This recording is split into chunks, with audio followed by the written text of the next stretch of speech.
नमस्कार मंडळी. बाहेर ऊन बघा कसं तापलंय आणि सगळीकडेच कडक उन्हाळा सुरू आहे. तर अशा कडक उन्हाळ्यामध्ये जर शरीराला थंडावा देण्यासाठी कैरीचं पन्हं मिळालं तर किती छान वाटेल ना.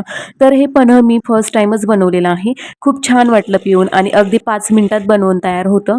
तर इथे मी 2 कैऱ्या कुकरमधून शिजवून घेतल्या. कुकरच्या 5 शिट्ट्या करून घ्यायच्या म्हणजे कैरी आपली चांगली मऊ शिजते.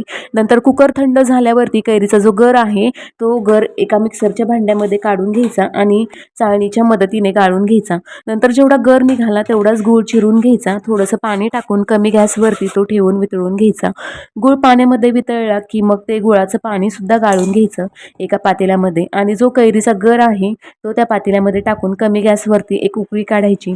नंतर 1 चमचा वेलदोडे पूड टाकून मिक्स करायचं आणि मग नंतर थंड झाल्यावरती एका भांड्यामध्ये 1 चमचा पन्हं आणि थंड पाणी टाकून मिक्स करायचं.